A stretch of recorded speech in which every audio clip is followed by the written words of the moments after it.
Welcome to Saved for More. I am Luke Goodish, and today we're going over Rocky 2, every life lesson in Rocky 2. We're doing every Rocky film here on the channel, so make sure to go back and watch the first one if you haven't seen it yet, and stay tuned for 3, 4, 5, Rocky Balboa. So today, in taking the notes for Rocky 2, I noticed there was a lot less to be said. Still a lot. I have one, two, three, three and a half, four-ish pages of notes as compared to the thing I had six for Rocky 1. In doing that, I noticed that Rocky 1 and 2 are just best as one long film. They are a continuation of one another. 2 picks up right where 1 left off. So they really are just one movie. A lot of the lessons carry over and it says a lot of the same things. So I tried not to have a lot of overlap. So make sure that you do go back and watch the Every Life Lesson in Rocky 1 video first uh, to get the most out of this one. So, Rocky 2, heavy spoilers for all of these. I had a couple people message me on Instagram saying they had never seen Rocky, and I guess that's just my little ignorance bubble here, thinking that everyone has seen Rocky like I have. So make sure you do watch these films before you watch these. Anyway, spoilers. Here we go. So Rocky goes the distance in the first film with Apollo Creed, and life changes pretty drastically after you go 15 rounds with the best of the best of your time. Things are going to change. Opportunities start to come, and as the first lesson is everyone is going to want a piece of you. When you find some sort of success in your life, when you are striving and striving, and you gain a little piece of something, be wary of all of a sudden helpers trying to take advantage of you. Be wary of people's motivations, and this isn't just important if you suddenly become famous, or you do go 15 rounds with essentially Muhammad Ali. That's not who this is for. This is a life lesson for everyone. You have to remember and take stock in who is here while you are struggling, who is around you during your come up. Take stock of these people and take stock of the people who are saying you'll never do it, because they'll sing a very different tune once you start doing it, right? So it's very important to make sure that you keep an eye on people's intentions, and don't take or don't fall prey to some of the people who will try to take advantage of you. Luckily, Rocky did this. He did remember who was there before his rise. He didn't get too swept up in that. Changes a little bit in the third one, right? But as of now, he's good. And I say that's a very important lesson, is to just never forget your roots personally. Like, never forget the humble beginning you had. And once you do get success, don't get in your head and don't think that you're all that. And two, don't forget the people who did believe in you, and just take in all the yes men. Don't just abandon your people and your morals even for the in crowd once you get in. All right. Now, the next one is from Rocky's wedding scene, right? He has, I think he has two people there, three, I think. So he has Gazzo or whatever that he worked for as the debt collector. He has Polly, and he has Mickey. So the lesson here is that you do not need a ton of friends to have a full, happy, fulfilled life. I think that the world, our modern society, likes to sell us on the idea that we need to be the VIP. If our Saturdays, if our Fridays aren't full with fun and friends, hey, we must be a loser. We must be unhappy. But what if you're not? What if you don't need that prescription? I know I myself don't. I talked about this in the last episode. I have three close guy friends. One is in the military, so I have two close guy friends that I consistently see. And I enjoy our conversations. I enjoy our relationship. They are to the depth that I need them to be, and they are fulfilling in the way I need them to be. But I'm not a very busy guy. I don't go to many parties. I don't have many social engagements. I don't need it or want it. So this was just a lesson on, you don't have to buy everything that the world sells. I think that, yeah, I really do think that a lot of people not force themselves to feel unhappy, but they feel as though they should be unhappy with a smaller, more humble existence when, deep down in their heart, they wouldn't be. I think of an example of this show I love. This Is Us. A lot of people love that show. The flashback stuff, that life is very, it's a quaint, happy existence, and that's something I would love. I would love to just have that humble life. I think that our culture has moved very far away from the humble life. Next, look beyond the sweaters, right? So Rocky says that Adrian, he's like, would you have 1,000 sweaters on? And I knew underneath those sweaters was the greatest girl in Philly. So you can't, don't, it's the whole don't judge a book by a cover in a sense, but it's also like, look beyond, face value. And this again brings me to sort of the things sold by our modern society. And maybe this is just where my brain is right now. And this is the lens I'm seeing it from. But often we are shown this doctored up image of somebody on social media, Instagram or Tinder, wherever you're at, and you see this. It's like the reverse of the Adrian. You see this beautiful face value thing, but what is underneath, and what is inside, and what is at the depth of the individual? That's what matters most. Their character and their actions and their heart is where the value lies. It's not in the clothes they wear or the how good looking they are, their body fat percentage. And again, I think that we place an overemphasis on the looks and the optics of things. So be willing to give people more of a shot than you have been. I know I'm very guilty of this. I see an individual and one piece of their optics, I grab onto that and I judge them in that sense, forgetting that that is one part of a whole person. And that's one part of a story I have never read. I haven't even read the back of their cover. Um, I know nothing of them, but yet one piece of optics, and I say, "Oh, they're this kind of person." So let's just try to take that step back and say, we don't know who that person is. We need to we need to get them to take some of those metaphorical sweaters off before we can say a judgment on an individual. So just look beyond the sweaters. Um, Underneath might be the greatest girl in Philly. Okay, so just because you buy it doesn't mean you can afford it. This is when Rocky's just going on this spending spree. Yes, he had money. He had just gotten that money from fighting Apollo, and he was in somewhat of a better financial position than he'd ever been. Right, very much so. But just because he can actually make the purchase itself doesn't mean he can afford it. I don't know if you've heard that. I don't know where it comes from, but I've heard it along the lines from my parents, probably. You know what I mean? Telling me I don't need that.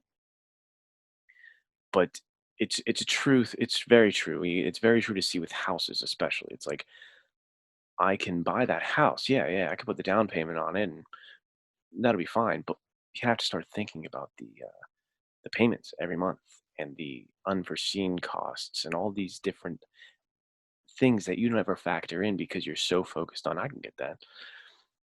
And I think this is another example of just immediate gratification and cutting off the long term for the short term, sacrificing the long term for the short term. It sometimes is better to wait and not have than it is to just immediately have. Immediately having and just immediately taking can set you up for failure and set you up for financial struggle. So I think that the lesson that Rocky's spending made me think of is it's you have to learn to be frugal.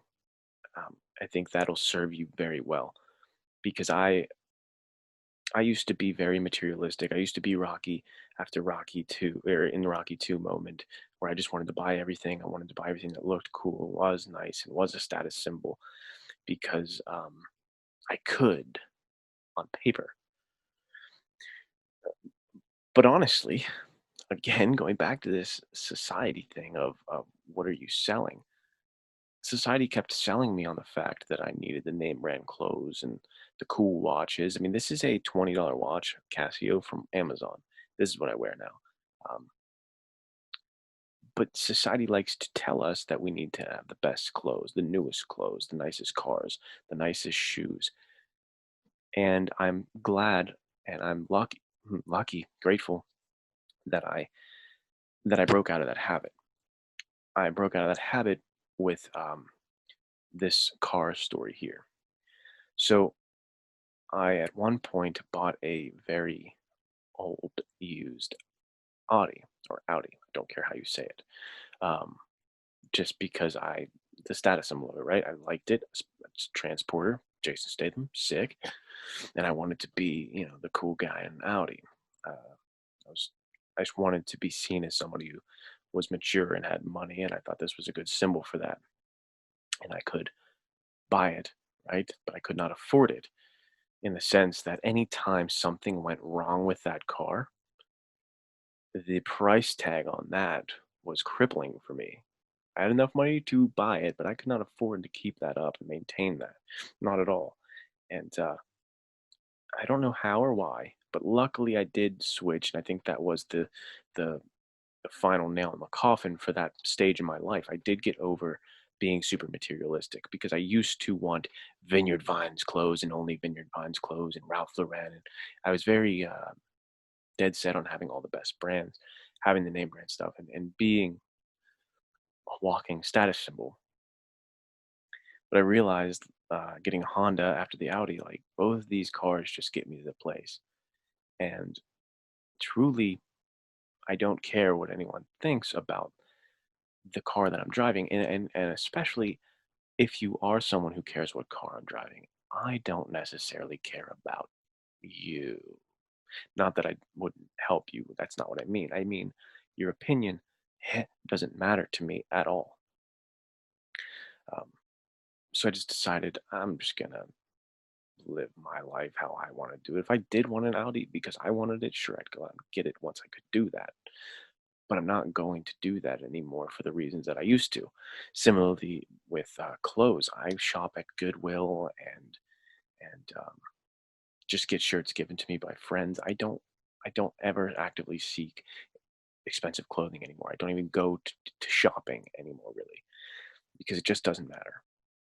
Um, all right, now don't hang your hat on one victory. I don't remember what necessarily sparked this lesson to me, but it did come to mind where Rocky could have easily been one of those guys. Those individuals who just are always discussing uh, their height. The Uncle Ricos from Napoleon Dynamite. You want to see me throw this football over the hill? These guys who are stuck in the if coach would have put me in, I would have been the glory day guys, the orange haze days guys who just can never stop replaying the has been times. That's embarrassing. And that's not a good life to have. And it's a very tempting life in a very insidious way, I think, sometimes. Because this is what happened to me. I wasn't necessarily the guy looking back on the glory days and saying like, "Oh yeah, remember that." But I did sort of rest a bit too long after my first success, and I did hang my hat on one victory a little too long. So there was a nice stint period around my sophomore year once really things changed for me, um, and I became like a more fully responsible individual, taking ownership for his life, and things really turned around. Where I got a 98% in this statistics class, which blew my mind. I was horrible at math. I mean, we're talking D's in math for my entire life. I got 98 in statistics, and then following semester, did research with a professor that I really admired and really looked up to. And then that research got picked up, and we went to Portland and presented, and I was just living the life academically. I was crushing it. And I think that after that period, I just sort of, like I said, rested on that and was like, yeah, I'm pretty sick, huh? But I didn't remember what got me to the dance. I wasn't continuing to do what got me to the dance. I was saying, I got a paper that's in review for publication. Okay, but what are you doing now? We presented at Portland. Right, but what are you doing now? Got a 98 in statistic. Right, but what the hell are you doing now? You know what I mean? And I'm not saying you always have to do more to be somebody of worth. That can be misconstrued for saying that, like, all right, but what next? But what next? No, definitely pat yourself on the back. Great, but you can't just hang your hat on one victory and expect your life to coast through with that success. And I think maybe perhaps that's what brought it to my mind in Rocky 2 is if he was never planning if he wasn't going to fight again and he was spending like that, that is expecting that one fight, that one moment to carry through a lifetime, and that's not how life works. You have to continue your fight, and you have to continue to do what got you in that position in the first place. If you want to win, it reminds me of that Winston Churchill quote. I really love this Winston Churchill quote. It says, um, "Success is not final. Failure is not fatal. It's the courage to continue that counts." And we'll get to this in Rocky Balboa, but we all know the most famous line in Rocky history, not about how hard you hit. We'll wait to the Rocky Balboa for that one. But you have to keep getting up and you have to keep pushing, even when uh, you find it pretty comfy where you're living. If you want to stay comfy, you have to keep fighting. A lot of lessons, a lot of different ways to take that. There's that the lion up on the top of the hill, but he gets weak, he gets tired, and that hungry lion coming up is coming for him. It's another cool story. I think that's from The Gentleman. I always mention The Gentleman in these videos, it seems, even though there's only one other one. Still 100%. All right, so the commercial scene. Don't be used and don't be a used. This is a lesson on dignity. Know your worth and do not let people treat you less than what you deserve.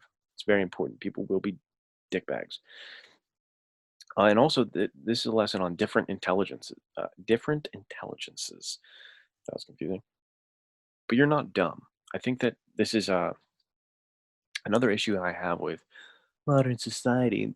Is sounds like sort of pretentious when you say that, but I just mean like I have an issue with how we see intelligence sometimes.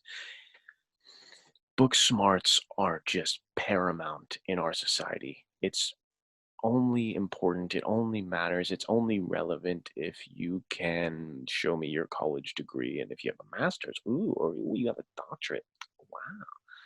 We care so much about the on paper, you know, sort of reflection of your internal knowledge. But what about the street smarts? I mean, Rocky's not a dumb character. Think about the life lessons that guy has. Is he dumb? No, he's a very, very wise individual. And you know some individuals that can't really string a sentence together in the correct grammatical fashion, but they are they're wise beyond their years, and they know things that a doctoral student might never even think of. So there are different intelligences. I think of Mike Tyson. This guy can tell you any fight, any fighter from the past. He can tell you their jab and why they use that specific jab and the angle. He can break that, sweet science down to the molecular level, baby. This guy knows fighting more than anyone has ever even thought to know fighting. Yet people think he's stupid because he says things, that don't sound quite right. People make fun of him on Joe Rogan for his grammar and stuff. There are different intelligences out there. So if the world tells you you're dumb, don't listen to them. Don't let the world tell you who and what you are. You know that you're worth much more than people are giving you credit for. And if the world keeps shitting on you and you can't find a way to to break in the way Rocky is when he's trying to get a job sitting behind a desk because he's been told, I mean, that's what you do and that's respectable and that'll make him see that he's not just a bum or a loser. If you can't break into their world, I think of this little Dicky quote that I love. He says, "You can make a path while these motherfuckers drive straight." There's always a path to be blazed through. You can always create something new, especially in this modern era of technology and social media. and the internet access.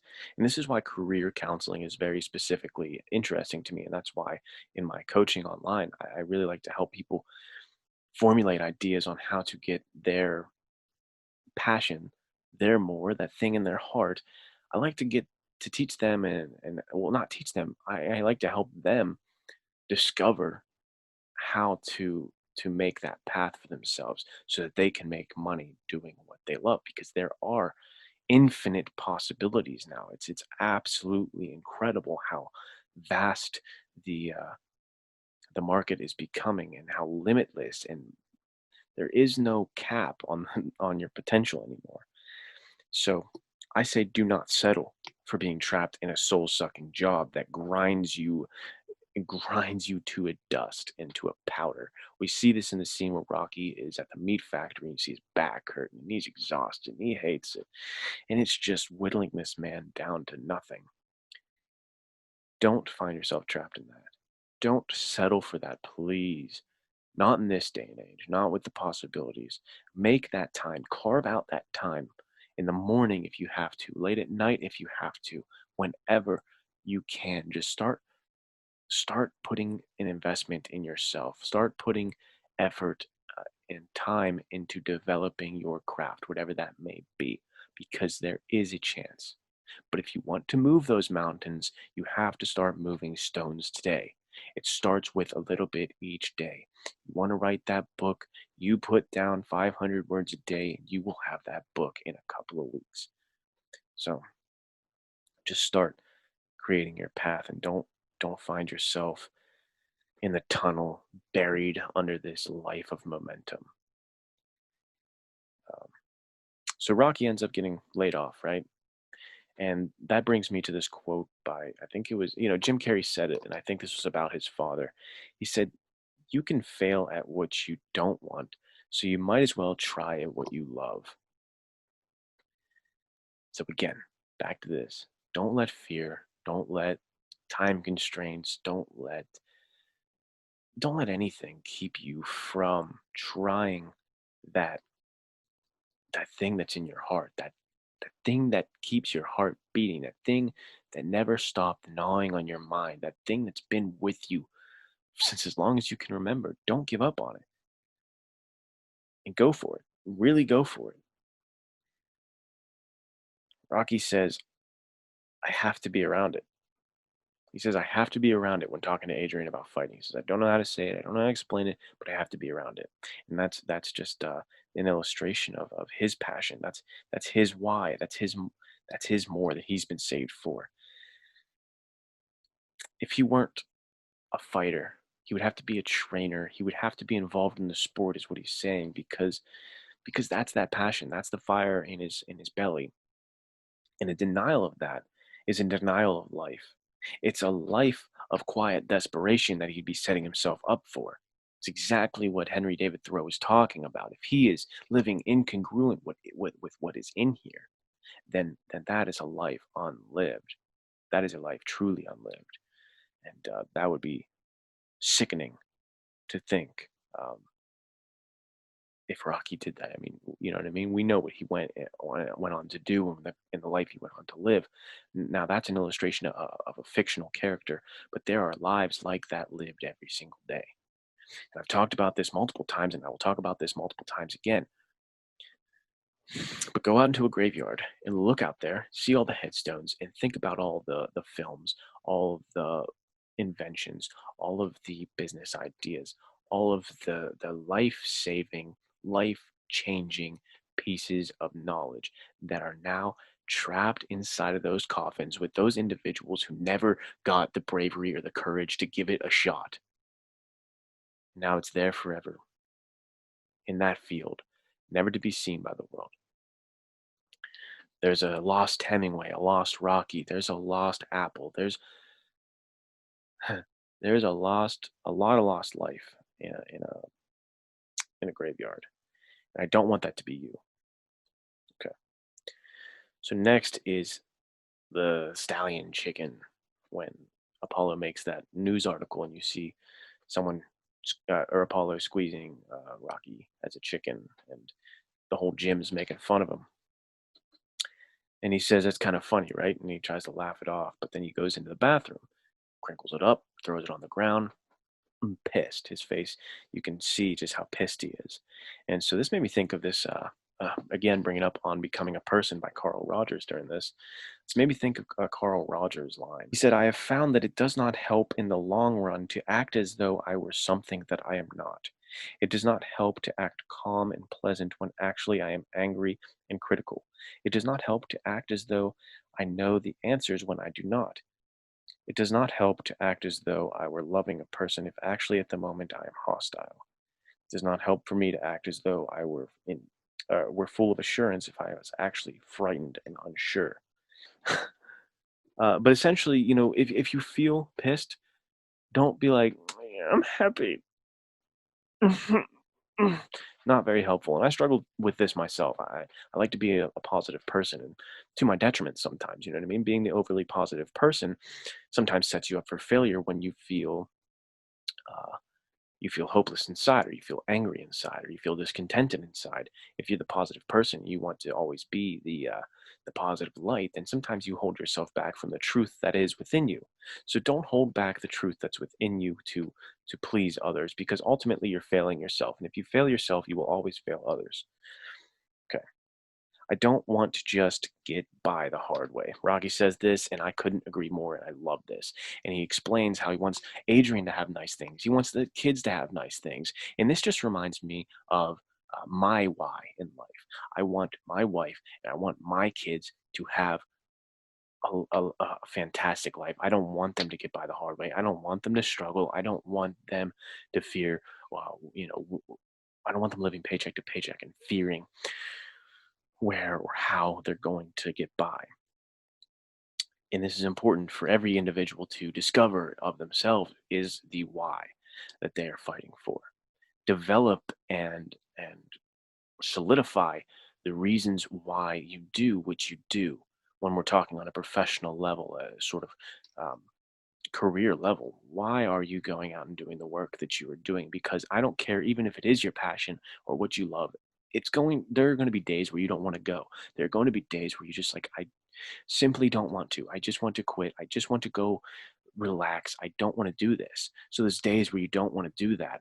And you don't want to go out there and work. You have to think back at your why. You have to think of the reason that you are in this in the first place, the reasons for your fight. Okay. Next is sometimes we have to change. We have to adapt. So this is Rocky's eye, right? It got messed up. Suddenly doesn't matter in the next couple films. That's fine. But Rocky, they say he's going to go blind if he gets hit again. And so he has to switch from left-handed southpaw fighting to standing orthodox fighting as a right-handed fighter. So this is just a nice lesson for life: is that you always you can't get stuck in stone. You can't get stuck in your ways. You can't always think that how you've done it is how you'll have to do it, and that's the only way to do it. A lot of times we do have to shift and change and be willing to be like water, Bruce Lee, right? And adapt and be ever moving to stay in a positive position in life. Next, quick one. There is no can't. Love that. Um, I do not even know what I wrote here. I mean, seriously, what? Oh, compartmentalize. Jeez. So Rocky, what's all this domestic stuff? When Mickey screams at him, you have to find a way to do what Jocko Willing talks about as detachment. Detach and compartmentalize. If you are feeling let's say you are in a fight with your wife or your significant other, or something is going wrong here in this side of your life, but you are trying to do something here, you need to find a way to compartmentalize and leave that over there and work on what you need to over here. It doesn't help. It doesn't serve you to bring this mess over here to weigh you down, because you're only going to mess this situation up, which only lowers you as a whole to a lower level than necessary. Just because this is falling apart doesn't mean this needs to fall apart. Leave this here, get to it when it's time, and focus on this. Focus on controlling what you can control, even if some part of your life is out of control. Don't just crumble it all. don't just let it all fall apart. Um, so compartmentalize and detach. All right. You and your wife, similarly on a similar note, something approximating the last point, is you and your wife need to be on the same page. So if you are in a very serious relationship, this one's for you. If not, skip this one. It's not that important for you. But if you do have someone else in your life that you are answering to in some respect that you need to be agreeing with, it's important that you have a good deep conversation on these types of conversations on these types of topics, like Rocky and his wife Adrian, when he wants to fight and she doesn't want him to fight. It's good to flesh these things out and hash these things out and really get to the bottom of them, be on the same page, because we see in this film what happens when him and his wife are not on the same page.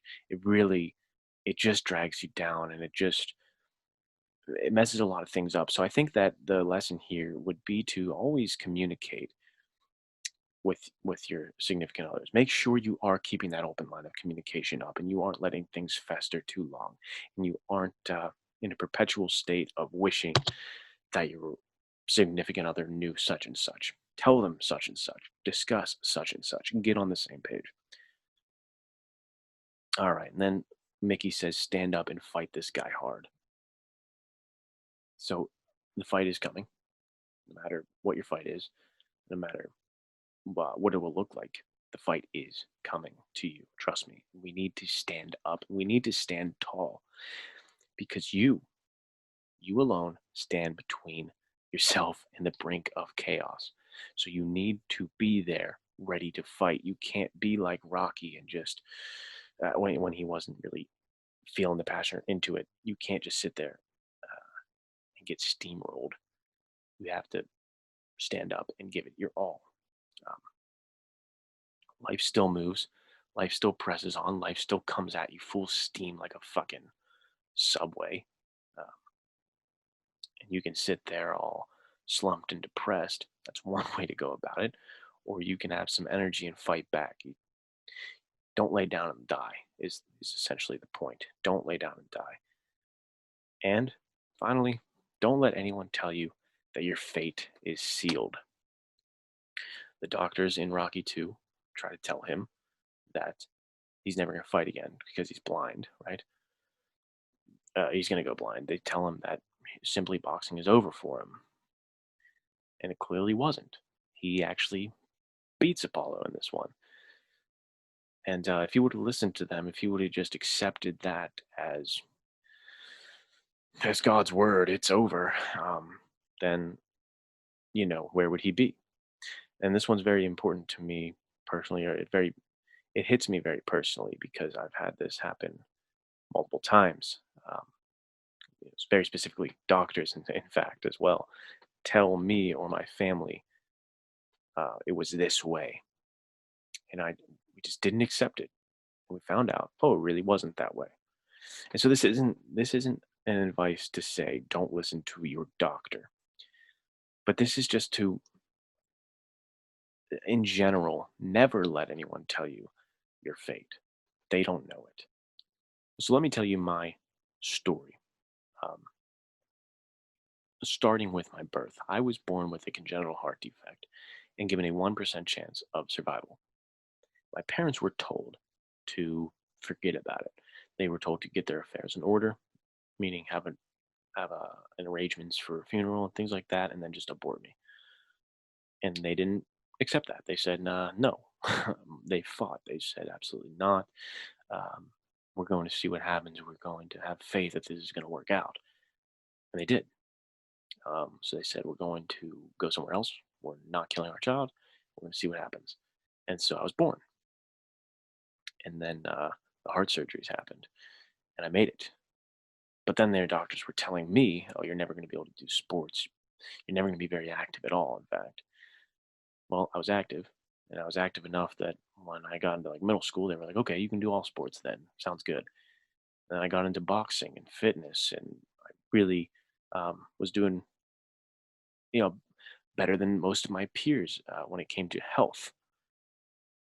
But then recently, as you know, if you've been watching here, last year I had some complications from going to Arizona, getting an infection in my lungs, which led to some clotting in my legs, heart, and lung. So my lungs, my heart, my leg were all clotted. I go to the doctors and I'm in the hospital for weeks or whatever it was, and they tell me that I'm never gonna be able to box again. I'm never gonna be able to do sports again. I'm never gonna be able to be active again. It's time to just take all of the the most hardcore blood thinners and just give up now. You can just go ahead and sit and rest and be a person with a heart condition. And I did not want that, and I didn't listen to that, and I won't have that. And now I'm doing completely fine. I'm back to doing what I was doing. I'm running sprints. I'm boxing. I'm working out. I'm healthy again. So people get things wrong. Whether this is, uh, someone telling you you're never going to be an actor or stand-up comedian, or you're never going to start that band, or you're never going to write that novel, or you're never going to do that business venture. They don't know. Nobody knows. But don't give up and don't let your fate become sealed by someone's words. Nobody can feel your how about get your words out. Nobody can seal your fate except for you. You have to keep fighting, you have to keep pushing, and you can't just let someone's words or someone's opinion solidify your life. You have to keep the faith. You have to keep the faith in yourself, and you have to keep the good fight going. So that is all I have for Rocky 2. Stay tuned for Rocky 3.